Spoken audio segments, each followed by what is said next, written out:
This week, we'll begin to think about applications of the work we've been doing in our class for congregational life. And this presentation will guide us through some reflections on spiritual development over the lifespan. We'll draw on biblical themes as well as themes of lifelong spiritual development from our classic sources in Christian spirituality, as well as some thoughts on more contemporary work in psychological development, thinking about young adulthood, middle adulthood, and elder life.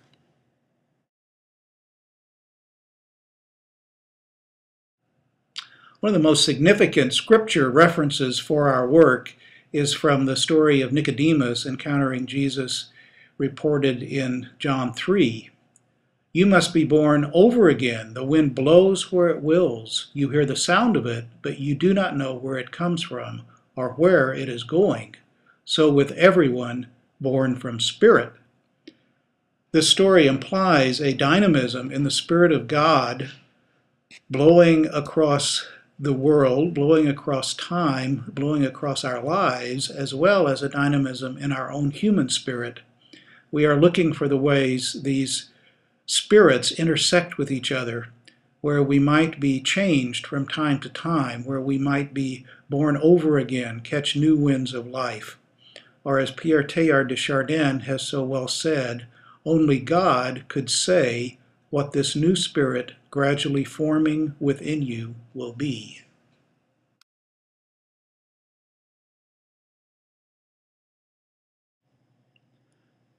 I want us to think on the aim of Christian life as we start this process of thinking on our spiritual life over our lifespan.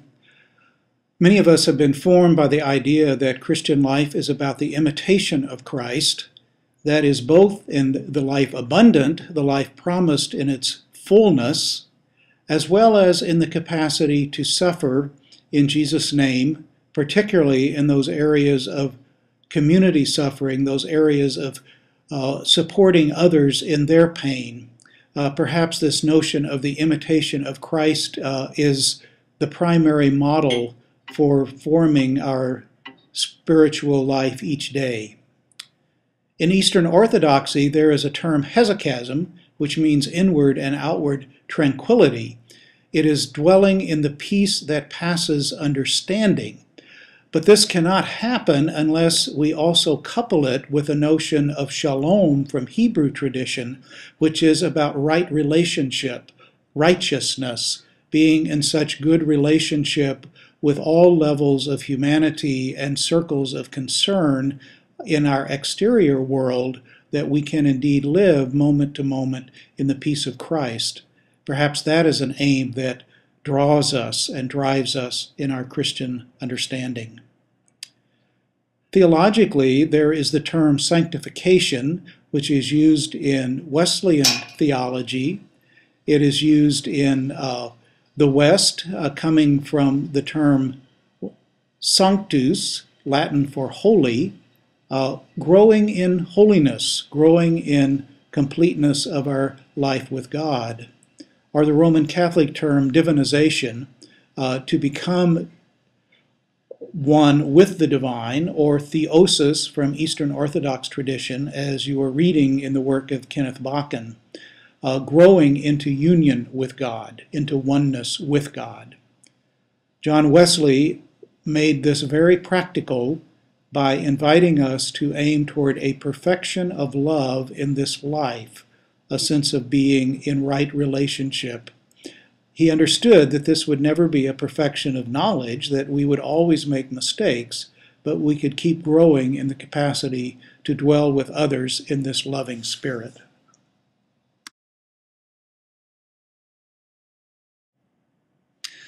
In the 3rd century, the Greek philosopher Plotinus described the process of growth in spirituality over the lifespan. He described it as purification, illumination, and union. This became a very popular model for our early Christian forebears, and it was expanded in Evelyn Underhill's classic work Mysticism in 1911, in which she speaks of the awakening of the self, the purification or purgation of the self, illumination of the soul, self, sometimes dark night of the soul, that doesn't always happen, and finally ending in the unitive life.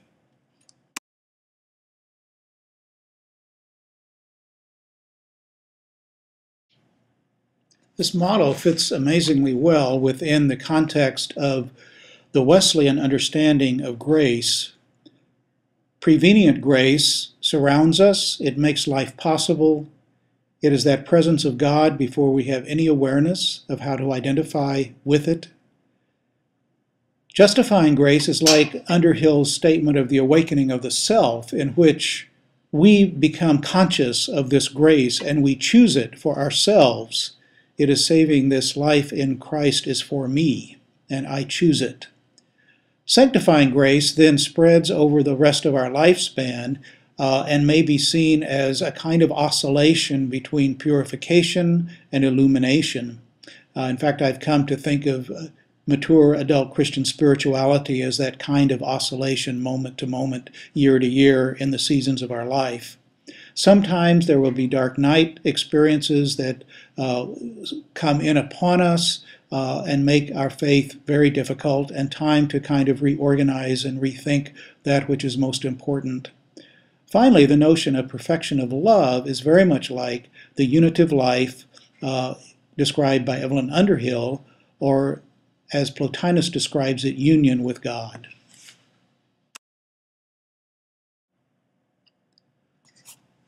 Our human vocation is theosis, our deification as created beings into the image and likeness of God.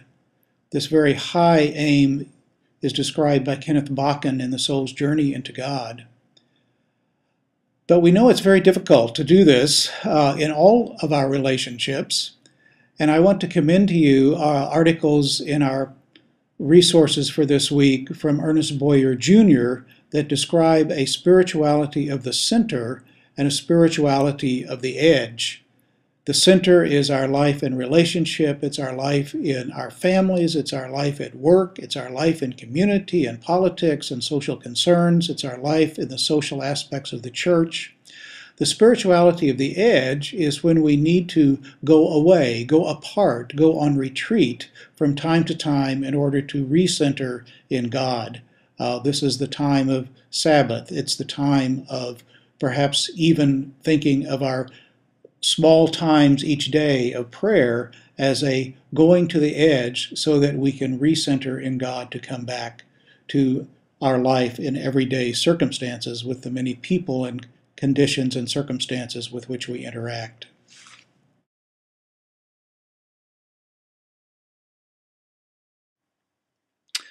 As we think about our Christian formation over the whole lifespan, we have many helps to do so, some from contemporary psychology. This slide shows more than I expect any of us to comprehend just in my reading and presentation here, but this is available to you in our course resources, and as you begin to think about a program in your congregation or in your ministry setting, you may want to reaccess this to look at it more carefully. It was just 50 years ago that Erik Erikson published Identity and the Life Cycle, and this gave us, in our popular culture, some ways of thinking about growth over the lifespan, changes that happen, themes and issues that emerge from childhood through elderhood. We also can see here the rough analogy of Evelyn Underhill's work in the classical Christian pathway of this extended period of purification and illumination during our adult years, as well as themes from Christian education, that there are different themes to be worked at in our Christian formation, whether in childhood, youth, young adulthood, midlife, retirement, and into our elder years. The fundamental model under which I hold all of this is actually a stage theory that Dante described in the 14th century. I discovered this model in Joseph Campbell's book, The Creative Mythology, in his 4-volume series, The Masks of God. And Dante's work goes like this. He describes youth as extending roughly from birth until our mid-20s, in which we are being educated in the ways of our society, our family, our culture.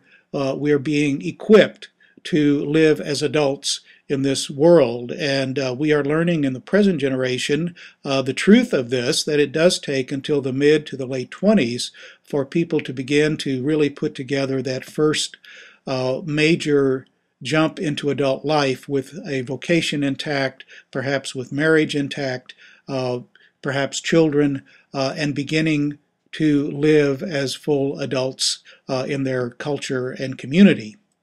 Then we begin a very extended period that Dante called manhood. I like to expand that to speak of it as manhood, womanhood, or adulthood, stretching roughly from our mid-20s to our mid-40s. And for Dante, and for our work in Christian spiritual formation, there's a very unique description of what needs to happen in this time period.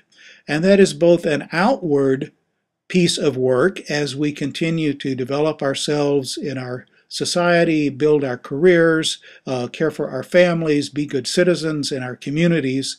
But there is also an inward task of awakening the interior life. This frequently happens in the mid-30s, after that first great movement into adulthood, when people begin to ask, well, is this all there is? Is this what I really want to accomplish with my life? Is a very important opportunity to turn to developing the interior aspects of life.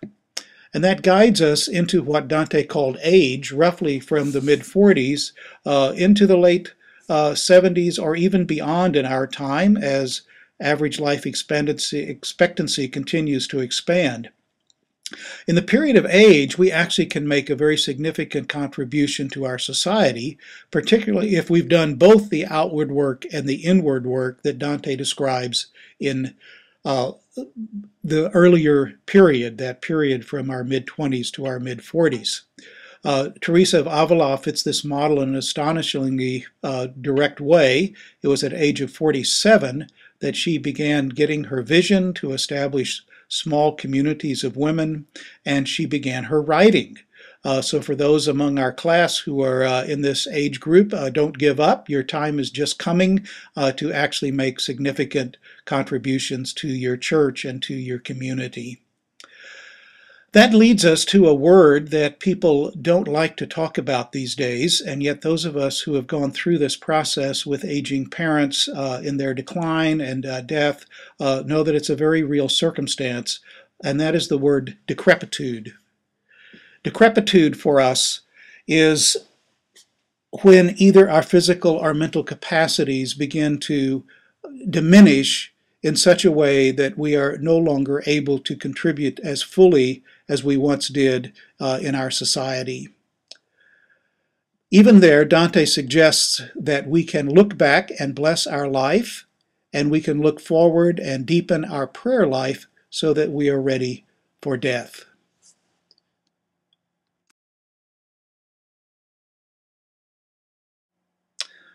There may well come a time for many of us, no matter how stable things have seemed to be, that these words that come from Dante's Divine Comedy may speak very deeply to us. Midway this way of life we're bound upon, I woke to find myself in a dark wood where the right road was wholly lost and gone. Ay me, how hard to speak of it, that rude and rough and stubborn forest.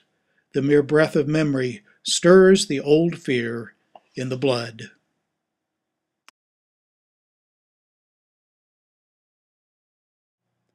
It is so bitter, it goes nigh to death. Yet there I gained such good that to convey the tale I'll write what else I found therewith. How I got into it I cannot say, because I was so heavy and full of sleep when first I stumbled from the narrow way.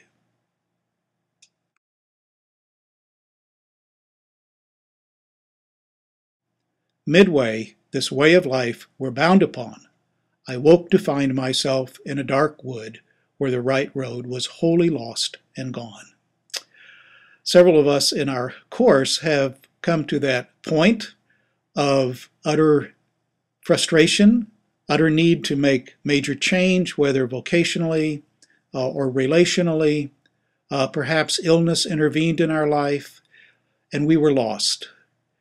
These times of wilderness, which is the word we have from our classic Christian understanding, our scriptural understanding, are profound times to invite us to look again at our inner life, to see if we have adequate prayer resources to help us make the journey. Perhaps our faith itself has been the cause of getting lost, that we have lost the underpinnings of faith. So as we think on applications of spiritual formation ministries in the congregation, I want to think with you about times that are particularly ripe for us to be invited into this inner work.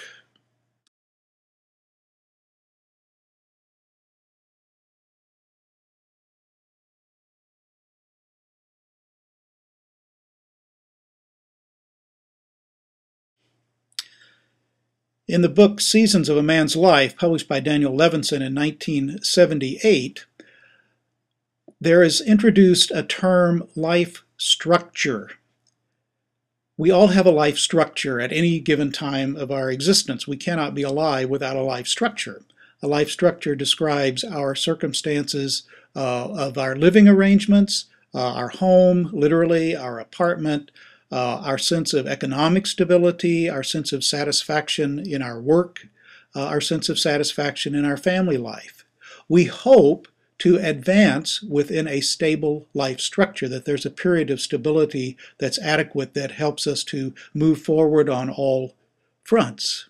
But we know sometimes there can be a serious failure or decline within the life structure. This may come about through illness. It may come about through the sudden death of a loved one. It may come about through a loss of a job. And we are suddenly catapulted into trying to figure out how to create a life structure again. Again, many of us in our class right now are experiencing a breaking out, trying for a new life structure or for a new sense of vocation.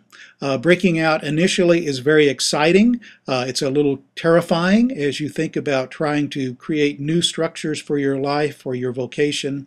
And then we find it may be very challenging to actually put this new life together in the way you would like to do so.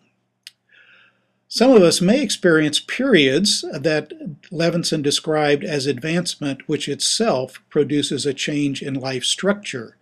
This would be, in the classic sense, one who has done frontline work in a factory setting and then has advanced to management. Or in our religious structures in the United Methodist Church, you have been a pastor, a very happy pastor, and you're advanced to a district superintendent. Or perhaps you have been in a setting of modest-sized congregations and you move into a larger congregation. That itself creates change. And finally, there are occasions when there is an unstable life structure, when either for economic reasons, for health reasons, for issues perhaps of struggle with addictions, one cannot quite find the necessary stability. A lot of us have been forced into some instability due to the current economic crises in our world, or to natural disaster kinds of crises. And there the deep need is simply to create stability again in one's life. At any of these junctures, again, notice when change is being invited, we can also be invited to think on the adequacy of our faith structure and how well our faith is supporting us, or whether it's a time to begin to explore new ways of prayer, new methods of prayer. We might even use Levinson's categories to think, has our faith life become a little too stable? Do we need to break out? In our class, we've all been discovering many different forms of prayer and begin to see the advantage from time to time of getting out even of a prayer rut and moving into some new ways of accessing our spiritual life. I'll bring us back to a slightly different version of this sense of life stage development. Again, this is available to you in our class resources for this week. And particularly to think with you about two terms that I want to be sure are in our vocabulary that are very critical in the history of Christian prayer, and that is cataphatic and apophatic. The word phatic element of this comes from a word meaning seeing or vision. So cataphatic means with image, and apophatic means without image. Teresa of Avila is a queen of the cataphatic path. You'll see in her writings many, many rich images in prayer. She often has profound visions and much interrelationship with Jesus. That is a cataphatic path. The apophatic path is without image. Our classic sources on that include Centering Prayer in the Cloud of Unknowing, John of the Cross, Meister Eckhart. This version of inner life prayer often is without many images, often without much in the way of landmarks along the way. Often there's even a sense of God's absence, and yet something is happening. Faith is being formed. In our time, the church at large has become very enamored with cataphatic paths, with our use of visual images in worship, our contemporary praise songs. And we need to understand that for some people these do not speak very well to them. Instead, they are more of an apophatic pathway and really unable to relate to the kind of high visual images that many of us have in prayer. Each of these is its own pathway in its own right, and as we think about exploring and sharing different methods of prayer and different forms of life understanding within our congregations, we need to have some understanding of these two different pathways. The basic idea of the apophatic path is that if you can image it, it is not yet purely God. The apophatic path is guarding the transcendent element of God, that which we can never quite comprehend. The cataphatic path is guarding the intimate and inherently immanent nature of God. It is saying God is available to us in our own heart's understanding. So both are very, very important to the balance of Christian spirituality.